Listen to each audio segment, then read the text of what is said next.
सम्मानित देशवासियों को क्रांतिकारी जय भीम। साथियों, व्यवस्था परिवर्तन के इस दौर में जिस प्रकार से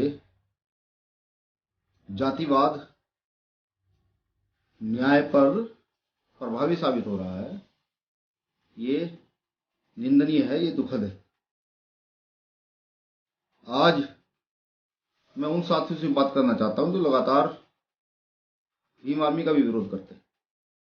सर्वप्रथम बहुजन समाज में जन्मे सभी महापुरुषों को नमन करता हूं, नतमस्तक होता हूं।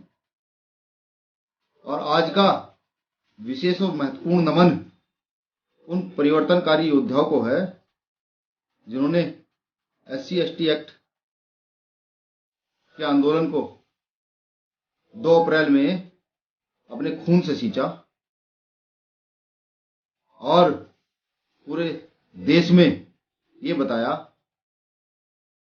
कि बहुजन समाज के लोग बहुत मजबूती से पूरे देश में आंदोलन कर सकते हैं। 2 अप्रैल में शहीद हुए वीर शहीदों को क्रांतिकारी नमन करता हूं, नतमस्तक होता हूं। और आज के दिन ये भी संकल्प लेता हूं कि जब कभी भी भीम आर्मी के द्वारा स्थापित राजनीतिक दल व्यवस्था में आएगा तो उन सूरवीरों के परिवारों के लिए, उनके मान सम्मान के लिए उचित कार्य कराने का काम भीम आर्मी के लोग करेंगे।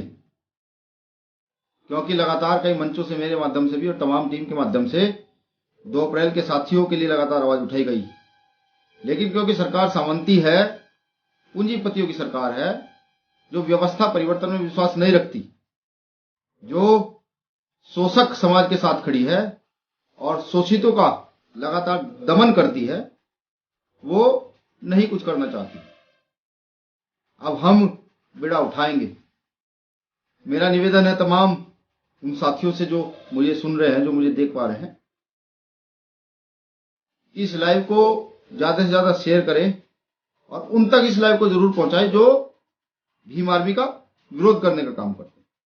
मैं पुनः 2 अप्रैल में शहीद हुए सूरवीरों को नमन करता हूं, नतमस्तक होता हूं और उनके द्वारा जो आंदोलन खड़ा किया गया है उस आंदोलन को लगातार मजबूती से आगे बढ़ाता रहूंगा। साथियों, राजस्थान की घटना सब जानते हैं कि जितेंद्र मेघवाल जी को सिर्फ इसलिए मार दिया जाता है कि वो अनुसूचित जाति का व्यक्ति है और मूछें रखता। आंदोलन होते हैं, कुछ लोग जेल भी जाते हैं, न्याय की मांग तेज होती है पूरे देश के अंदर। भाई चंद्रशेखर आजाद जी भी वहां जाते हैं, उन पर हमला किया जाता है, लेकिन वहां की मौजूदा सरकार जो अपराधियों को संरक्षण लगातार देती रही है, ना तो वो उठाई गई मांगों पर, जो समाज ने मांगे उठाई, भाई चंद्रशेखर आजाद जी ने जो मांग उठाई, उन मांगों पर कोई संज्ञान लेती है, और ना ही वो संज्ञान लेती है जो हमला भाई चंद्रशेखर आजाद जी पर होता, और उल्टे उसके एवज में वो अपराधियों के संरक्षण में लग जाती है। आज राजस्थान भीम आर्मी की प्रदेश कमेटी, जिला कमेटियां, आजाद समाज पार्टी की प्रदेश कमेटियां, उनको गिरफ्तार कर लिया गया, जबरन उठाया गया और कहां रखा गया है कोई जानकारी नहीं मिली। मैं कहता हूं वहां के माननीय मुख्यमंत्री महोदय से कि आज अगर आपने न्याय पर जातिवाद को प्रभावी किया तो ये जान लें कि भीम आर्मी के लोग पूरे देश से राजस्थान में पहुंचेंगे और आपसे जवाब मांगेंगे, पूछेंगे कि क्या अब इस देश के अंदर संविधान का कोई मायने नहीं रह गया है? क्या अब हमें हमारे मौलिक अधिकारों को भी छीन लिया जाएगा? ये नहीं होने दिया जाएगा, क्योंकि भीम आर्मी है, भीम आर्मी के लोग हैं, वो लड़ना जानते हैं। आज 2 अप्रैल है, मैं बता दूं गहलोत सरकार को कि 2 अप्रैल में मध्य प्रदेश, राजस्थान, उत्तर प्रदेश और पूरे देश में जो आंदोलन हुआ और हमारे 13 भाई शहीद हुए, तो शहादत से हम नहीं डरते हैं। हम संविधान को मानने वाले लोग हैं, हम संवैधानिक दायरे में पहुंचेंगे। आप गोली चलाएं, आप डंडे चलाएं, आप सामंतियों पर हमला करा दें, यही आज तक होता आया है। लेकिन जो कारवां डॉक्टर बाबा साहब अम्बेडकर ने, साहब मान्यवर काशीराम साहब ने, फूले पेरियार साहब ने अपने खून से सींचकर इस देश के शोषितों को, पीड़ितों को आगे बढ़ने का जो मौका दिया है, ऊपर उठाने का जो काम किया है, अगर हमारे अधिकारों का हनन होगा तो हम बिल्कुल आएंगे, बिल्कुल आंदोलन करेंगे और जवाब मांगेंगे सरकारों से, केंद्र सरकारों से, राज्य सरकारों से। मैं तो कहता हूं भारतीय जनता पार्टी के लोगों से भी, केंद्र में आपकी सरकार है, एक दलित के बेटे की हत्या हो जाती है, एक समाज के कार्यकर्ता के ऊपर हमला हो जाता है, आपका कोई स्टेटमेंट नहीं आता। हाँ, अगर कोई सामंती व्यवस्था का व्यक्ति होता, या सीधे सीधे कहूं कोई स्वर्ण होता, तो फौरन आपका स्टेटमेंट आता, आप सुरक्षा मुहैया कराते। अभी पाली के अंदर कल आंदोलन हुआ, कल शायद परसों, एक दो दिन पहले आंदोलन हुआ, बहुत सारे लोग उस आंदोलन में उतरे। मैं उनसे पूछना चाहता हूं कि जब जितेंद्र मेघवाल की हत्या हुई, अगर आप ये आंदोलन खुद करते तो पूरे देश के लोगों को पाली राजस्थान जाने की आवश्यकता नहीं पड़ती। ये दौर बड़ा कठिन दौर है। सरकार चाहे भारतीय जनता पार्टी की हो और सरकार चाहे कांग्रेसियों की हो, हम तो ये जानते हैं कि सरकार सामंतों की है, पूंजीपतियों की है, जो अपनी व्यवस्था स्थापित करने के लिए किसी भी हद तक गुजर सकते हैं। भाई चंद्रशेखर आजाद जी के साथ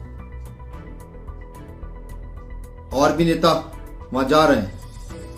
मैं उनका आभार व्यक्त करता हूं कि आप इस लड़ाई को मजबूत करने के लिए कंधे से कंधा मिलाकर खड़े हो रहे हैं। बहुजन जाग रहा है। अब अपने अधिकारों के प्रति हम सचेत होंगे। मैं फिर से कह दूं राजस्थान सरकार को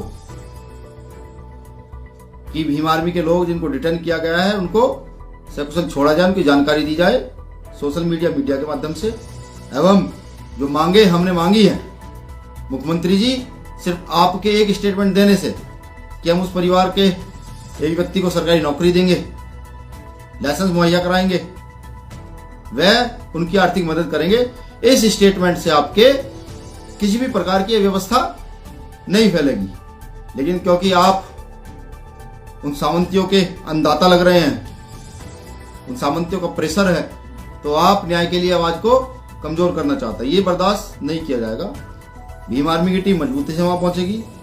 और अगर कि आप नहीं माने, जान लीजिए, तो साहब जान लीजिए, राजस्थान के साथ साथ ना जाने कितने राज्यों की भीम आर्मी की टीम वहां पहुंचेगी।